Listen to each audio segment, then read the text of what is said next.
Jadi 8 tahun sebelum Provinsi Irian Barat ada, itu Universitas Cendrawasih sudah ada. Nah, pada waktu itu mahasiswa pertama kami itu tidak ada lulusan SMA, tidak ada lulusan SMP, dan tidak ada lulusan SD. Jadi anak-anak Papua yang diperkirakan itu usia kuliah direkrut menjadi mahasiswa. Dan dosen-dosen pertama kita itu sebagian dari UGM, sebagian adalah tentara dari Kodam Trikora. Dan rektor kedua ketiga kami juga adalah Pangdam Pangdam Trikora yang berkedudukan di Ambon, di Maluku. Jadi memang selama beberapa tahun Universitas Cendrawasih itu sebagai simbol atau lambang kehadiran pemerintah Indonesia di Papua. Jadi pada saat itu di seluruh tanah Papua dari Sorong sampai Merauke tidak ada satupun kantor pemerintah Indonesia, tidak ada provinsi, tidak ada kabupaten, tidak ada kecamatan, tidak ada desa, dan kantor kementerian apapun tidak ada. Satu-satunya kantor resmi pemerintah Indonesia adalah Universitas Cendrawasih. Demikian Bapak.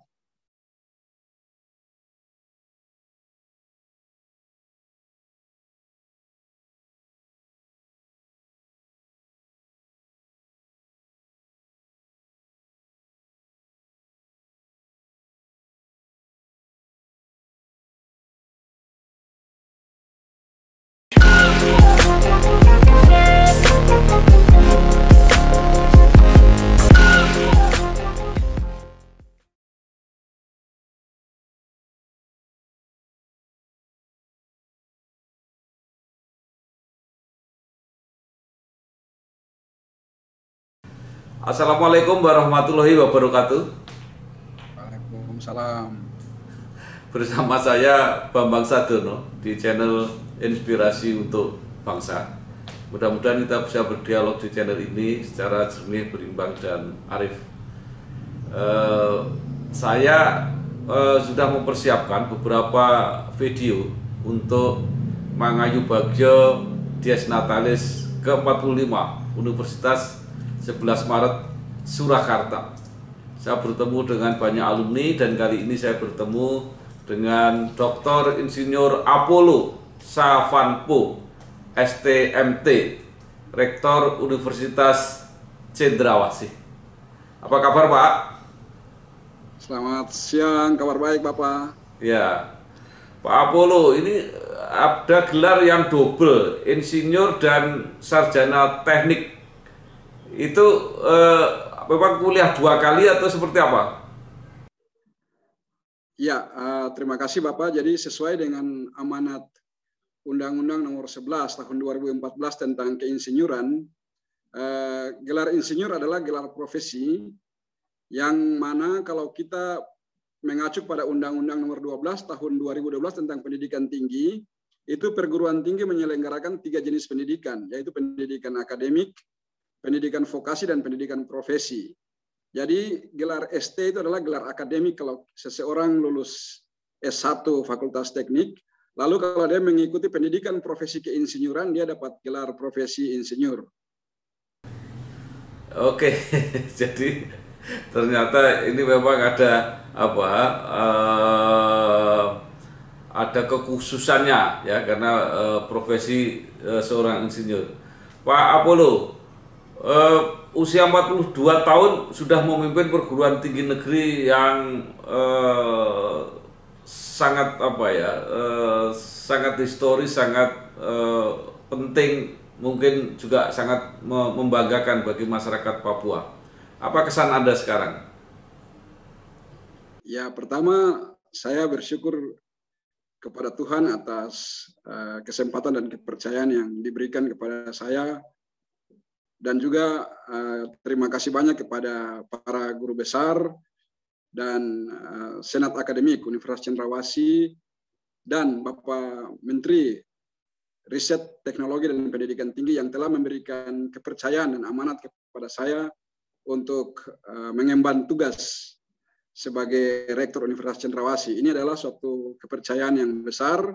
Saya merasa bersyukur dan akan menjaga amanat dan kepercayaan yang diberikan oleh Tuhan, oleh Bapak Menteri, oleh Senat Akademik Universitas Cendrawasih, dan para Dewan Guru Besar dengan sebaik-baiknya, sambil memohon dukungan dan bantuan dari semua komponen Sivitas Akademika Universitas Cendrawasih, para senior dan juga seluruh komponen dan lapisan masyarakat di Papua untuk kita sama-sama membangun Universitas Cendrawasih sebagai ujung tombak Kementerian Pendidikan dan Kebudayaan dalam bidang pendidikan tinggi di tanah Papua sebagai bagian yang tak terpisahkan dari Negara Kesatuan Republik Indonesia. Iya, kalau tidak salah pada waktu pemilihan itu Pak Apollo sendiri yang belum guru besar, tapi malah dipilih. Kenapa?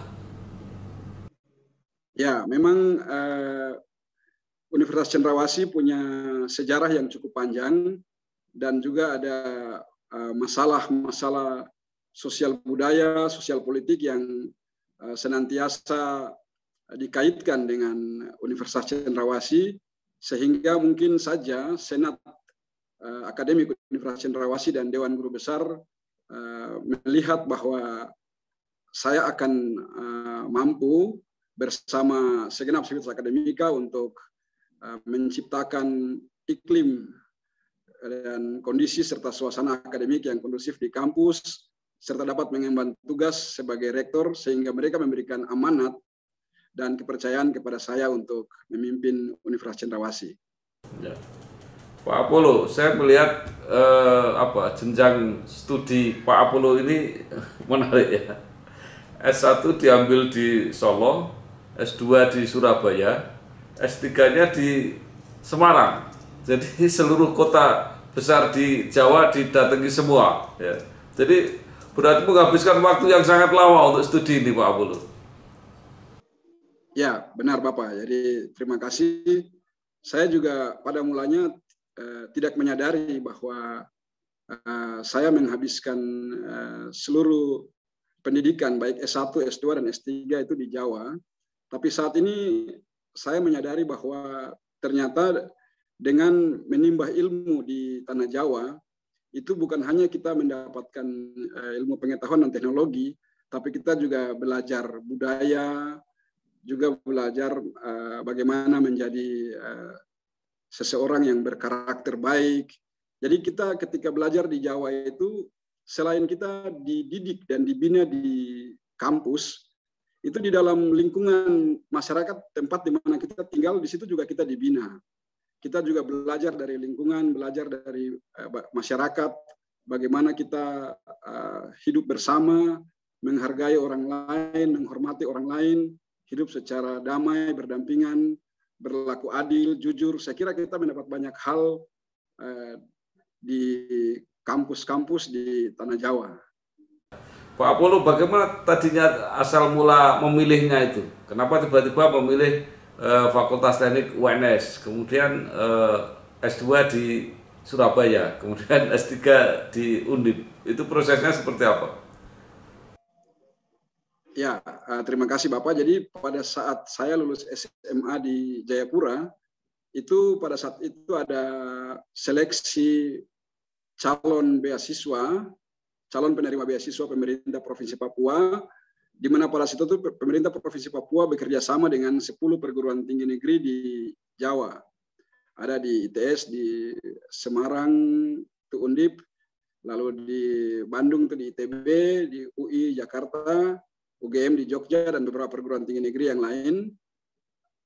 Dari 10 perguruan tinggi itu hanya ada 2 perguruan tinggi yang mendapat jurusan teknik sipil. Itu di Undip Semarang dan di UNS Solo. Dan saya dari hasil seleksi saya diterima di Universitas 11 Maret Solo. Demikian Bapak. Kemudian memilih ITS-nya Surabaya itu setelah pulang ke Papua atau langsung? Waktu saya pulang ke Papua tahun 2000, itu sudah ada di perguruan tinggi masih bisa menerima dosen dengan kualifikasi pendidikan S1. Tapi begitu kami diterima itu selanjutnya dosen harus S2. Sehingga kami ditugaskan untuk harus menempuh pendidikan S2, dan saya memilih di Surabaya karena dari berbagai referensi yang saya coba baca, itu S2 di ITS, ITB, dan di Undip cukup baik, dan saya memilih di ITS. Ya. Kemudian pulang lagi, baru sekolah S3 atau langsung? Setelah pulang, saya sempat bekerja dulu beberapa tahun, kemudian pada tahun 2012 baru melanjutkan studi di Semarang. Ya, Pak Apollo, kelihatannya dari Jawa tidak hanya dapat ilmu, juga dapat istri kelihatannya. Ya, benar Bapak. Dari mana istri asalnya? Waktu itu di Solo, Bapak. Waduh, dapat putri Solo ya. Ya, Pak Apollo, melihat kelahirannya kan Uncen itu sebenarnya lebih tua daripada UNS. Ya. Ya, apa yang menyebabkan UNS bisa begitu lebih cepat maju kira-kira kalau menurut Pak Apollo? Ya, baik. Terima kasih. Jadi Bapak mohon izin menyampaikan bahwa Universitas Cendrawasih itu didirikan langsung oleh Presiden Soekarno dengan keputusan Presiden nomor 389 tanggal 10 November tahun 1962. Jadi pada tahun 1962 itu di Papua belum ada pemerintah Indonesia. Pemerintah peralihan PBB atau UNTEA juga belum sempat masuk di Papua.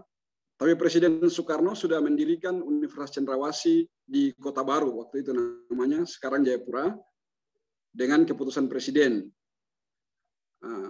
Jadi kemudian pada 3 tahun kemudian, pada tahun 1965, itu di PBB ada sidang umum PBB yang membahas status politik Papua. Waktu itu Belanda menyampaikan bahwa di Papua tidak ada pelayanan Indonesia. Tapi Presiden Soekarno menyampaikan bahwa ada Universitas Cendrawasih di Kota Baru, di Irian Barat. Lalu UNTEA itu ditugaskan untuk melakukan verifikasi terhadap penyampaian Presiden Soekarno, dan kemudian melaporkan ke PBB bahwa benar ada Universitas Cendrawasih di Papua. Lalu pada tahun 1969 itu baru dilakukan PPRA atau referendum. Dan tahun 1970 itu kita baru membentuk Provinsi Irian Barat dengan Undang-Undang nomor 12 tahun 1969 tentang pembentukan Provinsi Irian Barat dan kabupaten-kabupaten di Provinsi Irian Barat. Jadi 8 tahun sebelum Provinsi Irian Barat ada, itu Universitas Cendrawasih sudah ada. Nah, pada waktu itu mahasiswa pertama kami itu tidak ada lulusan SMA, tidak ada lulusan SMP, dan tidak ada lulusan SD. Jadi anak-anak Papua yang diperkirakan itu usia kuliah direkrut menjadi mahasiswa. Dan dosen-dosen pertama kita itu sebagian dari UGM, sebagian adalah tentara dari Kodam Trikora. Dan rektor kedua ketiga kami juga adalah Pangdam Pangdam Trikora yang berkedudukan di Ambon, di Maluku. Jadi memang selama beberapa tahun Universitas Cendrawasih itu sebagai simbol atau lambang kehadiran pemerintah Indonesia di Papua. Jadi pada saat itu di seluruh tanah Papua dari Sorong sampai Merauke tidak ada satupun kantor pemerintah Indonesia, tidak ada provinsi, tidak ada kabupaten, tidak ada kecamatan, tidak ada desa, dan kantor kementerian apapun tidak ada. Satu-satunya kantor resmi pemerintah Indonesia adalah Universitas Cendrawasih. Demikian Bapak. Jadi kira-kira Universitas Perjuangan gitu ya kira-kira? Ya, kira-kira seperti itu Bapak. Ya. Jadi kalau gitu sampai sekarang semangat itu dipertahankan atau tidak, bahwa ini adalah perekat NKRI pertama di Papua gitu kira-kira? Ya, saya kira sampai saat ini memang Universitas Cendrawasih masih tetap menjadi perekat persatuan bangsa di tanah Papua, karena memang sejak tahun 1962 sampai 70 itu di kampus itu kita belum memiliki statuta, belum memiliki peraturan akademik, belum memiliki pedoman akademik fakultas. Nanti di tahun 80-an zaman rektor Bapak Agus Kaviar itu baru kita mulai menatah universitas sebagaimana universitas-universitas lain di Indonesia. Jadi walaupun usia kami cukup tua, tapi beberapa dekade awal itu Papua penuh dengan gejolak sosial dan gejolak politik. Uncen itu menjadi garda terdepan pemerintah Indonesia di tanah Papua. Ya, baik. Ternyata walaupun lahirnya cukup lama, tapi tumbuh sebagai perguruan tinggi yang sehat itu sudah terlambat sekian tahun ya, mungkin. Ya, Nah, sekarang setelah sempat mulai tumbuh secara normal, itu sampai sekarang kondisi seperti apa, Pak Apollo? baik. Terima kasih Bapak. Pada saat ini Universitas Cendrawasih berkembang cukup baik. Kita sekarang memiliki 10 fakultas, satu program pasca sarjana, ada 78 program studi dengan 684 dosen. Kita memiliki 18 guru besar, 534 pegawai, dan di Pangkalan Data Perguruan Tinggi atau PDPT kita memiliki 24.000 mahasiswa dan sudah meluluskan 78.000 alumni.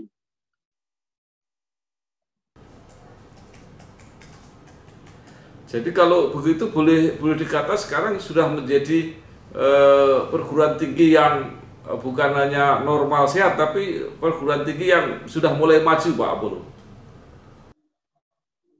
Ya, jadi kalau di pemeringkatan perguruan tinggi yang dilakukan oleh Kementerian Riset Teknologi dan Pendidikan Tinggi, 2 tahun lalu kita bisa meraih peringkat 111 dari 5.417 perguruan tinggi yang ada di Indonesia. Jadi kita di Indonesia ada kurang lebih 4.712 perguruan tinggi yang terdiri dari akademi, politeknik, institut, dan sekolah tinggi dan universitas. Itu setiap tahun Kementerian Pendidikan mengeluarkan pemeringkatan atau klasterisasi, dan parameter-parameter yang diukur sebagai indikator penilaian dalam pemeringkatan itu diumumkan oleh Kementerian melalui website Kementerian, dan kita bisa bersaing dengan perguruan tinggi lain di Indonesia. Saya kira perkembangan cukup baik dan standar minimal perguruan tinggi kita penuhi semua dengan standar-standar nasional. Demikian, Bapak. Ya, jadi di Uncen juga sudah bisa melahirkan dokter, Pak Apollo. Ya, benar Bapak. Kita memang saat ini baru memiliki 4 program doktor. Ya, ya. Pak Apollo, tadi Pak Apollo mengatakan bahwa situasi sosial politik masih mengharuskan leadership atau kepemimpinan tertentu di Universitas Uncen. Sekarang masih ada masalah-masalah yang non akademis yang dihadapi oleh Uncen? Masih ada, tapi intensitasnya dibandingkan tahun 2016 dan 2017, intensitas frekuensinya semakin menurun. Ya. Apakah itu juga karena terpengaruh terpilihnya Pak Apollo? Saya kira ini berkaitan juga dengan situasi dan kondisi sosial politik di Papua sendiri maupun juga di Indonesia secara nasional, dan juga kadang-kadang kita juga dipengaruhi oleh situasi geopolitik dunia. Jadi situasi politik di Papua itu cukup banyak dipengaruhi oleh teman-teman yang ada di Papua, juga yang ada di beberapa negara di dunia, terutama negara-negara Pasifik. Kalau melihat apa yang sudah dicapai Universitas Cendrawasih, kelihatannya kan sudah tidak perlu lagi mengirimkan pemuda-pemuda Papua untuk kuliah keluar. Ya, kita tetap masih membutuhkan putra-putri Papua untuk dikirim keluar, terutama pada bidang studi yang tidak ada di Papua maupun di beberapa perguruan tinggi lain di Indonesia.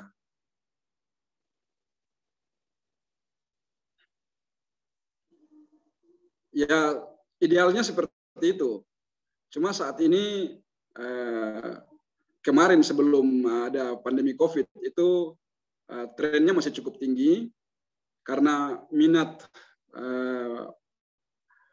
para pemuda untuk belajar di luar negeri itu cukup tinggi, ditambah lagi dengan disediakannya beasiswa-beasiswa atau scholarship dari beberapa negara yang cukup menarik minat itu, sehingga banyak putra-putri Papua yang kuliah ke luar negeri itu masih cukup banyak.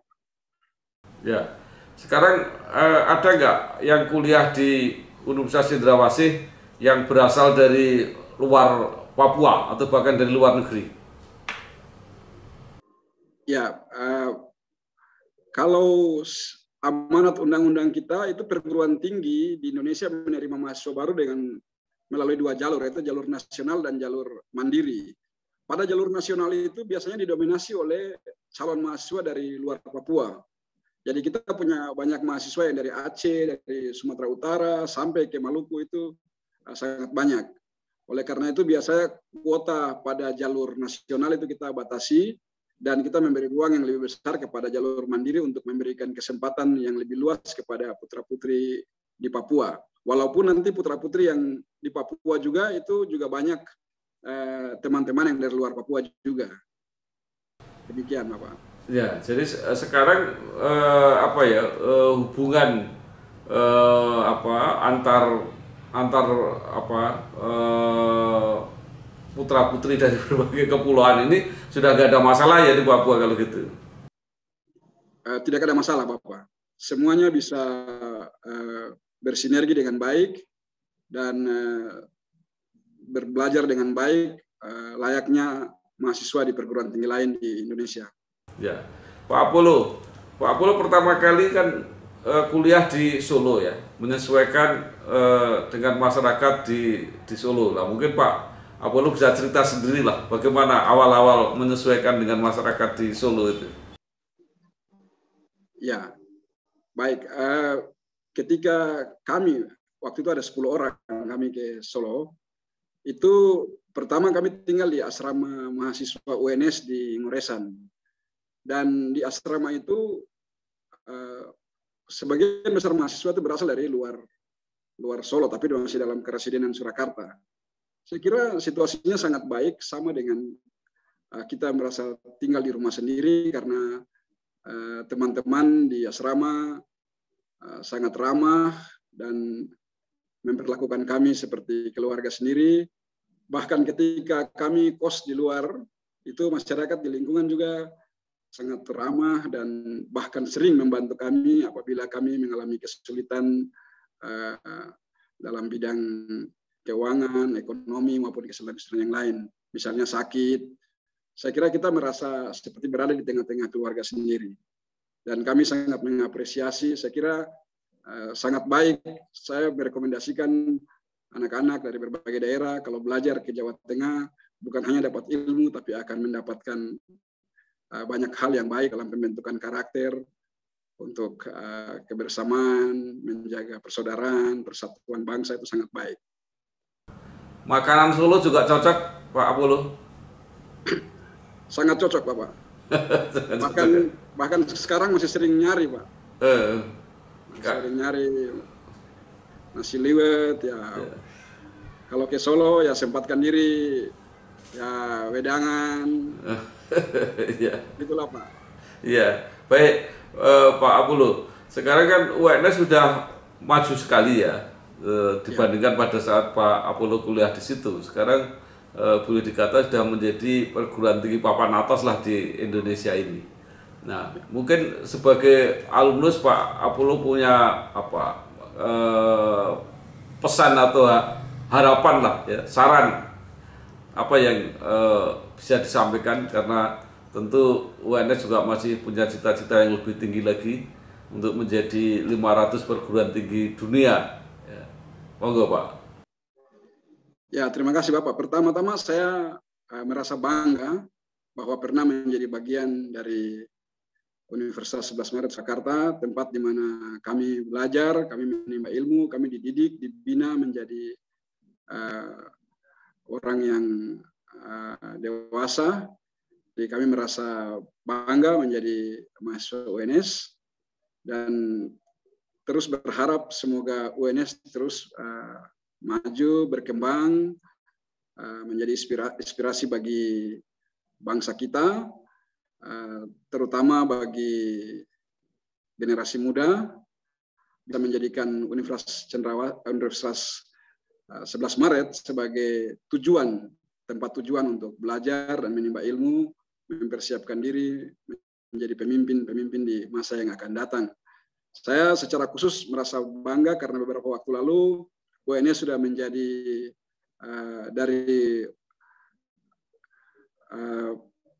sudah menjadi PTNBH. Itu merupakan suatu kebanggaan karena alma mater kita sejajar dengan perguruan tinggi besar yang lain di Indonesia, dan saat ini hanya kurang lebih 11 sampai 12 perguruan tinggi saja yang bisa meraih predikat PTNBH, dan salah satu di antaranya adalah universitas kita. Saya kira kita sebagai alumni kita merasa bangga